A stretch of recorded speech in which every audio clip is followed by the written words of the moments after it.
Welcome back, everybody, to Studio Live. Today we're looking at something from Schwabe Digital, and it's the Hifal. Let's find out. Is it? So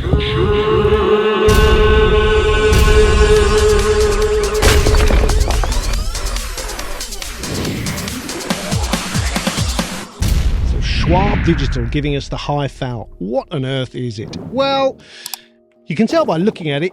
It's kind of cool, isn't it? It's got a nice interface. I like this style of interface where it's kind of like modern and, you know, graphic laden. There's a lot of stuff going on. You can see a lot of useful information. However, there's a slight familiarity to the controls. The knobs look very analog style. In fact, they look a little bit like they might have come from a Masalek.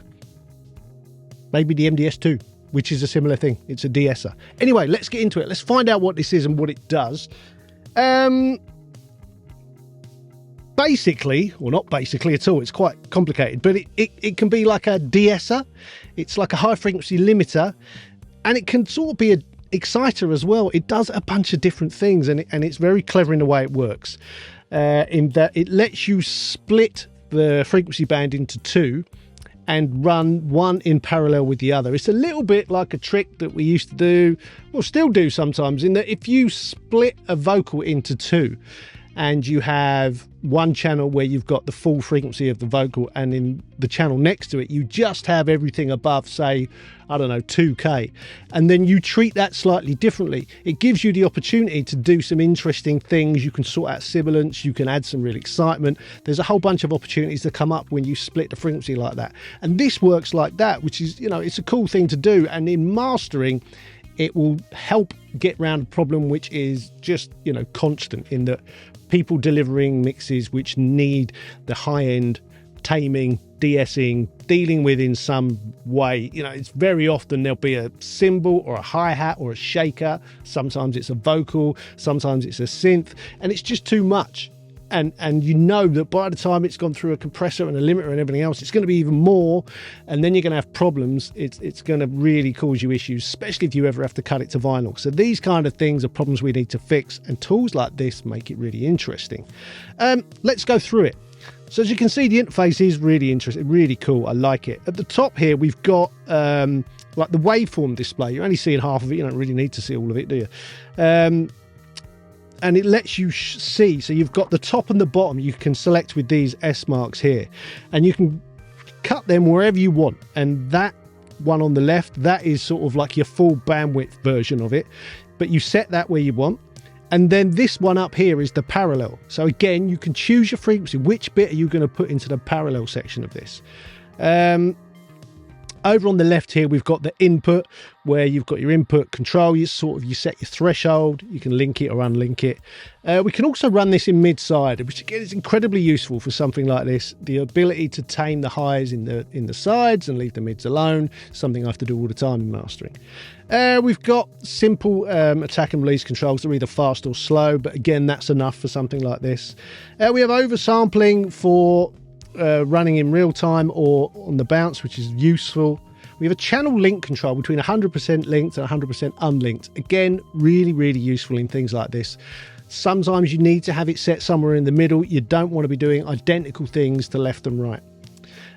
We have the gain reduction meters here, and you can have a listen to what the delta is, what it's doing. The trim control is literally trimming the bit you're working on. Nudge it down a bit, nudge it up a bit. This is where you start to affect what comes out the other end. And then in the parallel limiter section, there are two parts to it. The first bit is the parallel limiter knob, where you're deciding how much that's being limited. To the left, not too much. To the right, you're adding more. The fader to the left of it is basically fading that into the signal. How much of this high frequency section that you're limiting separately do you want to feed into the mix?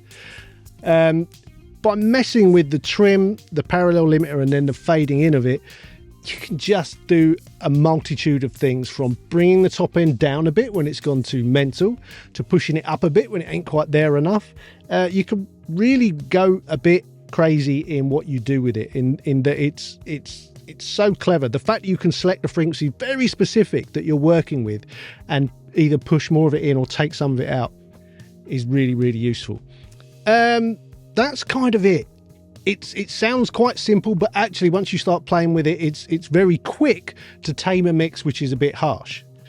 Yeah, nothing more to say about it other than the demo is 30 days, which is obviously double to what most people give. So that's plenty of time to play around with this and decide if this is something that needs to be in your workflow or not.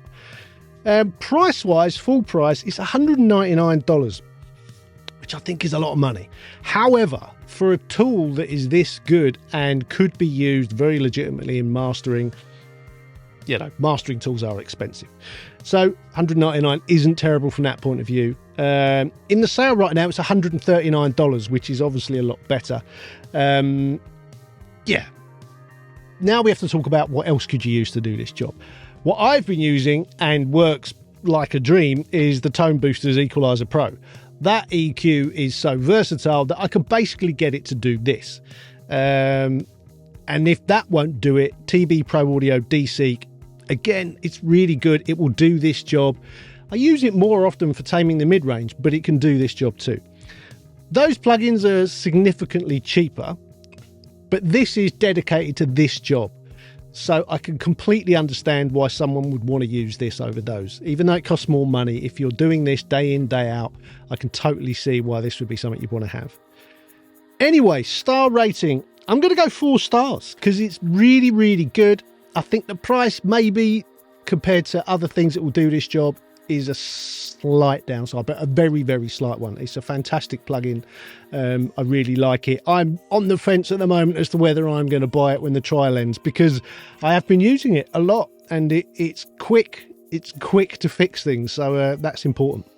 Anyway, there you go. The Schwabe Digital Hifal. Go and check it out.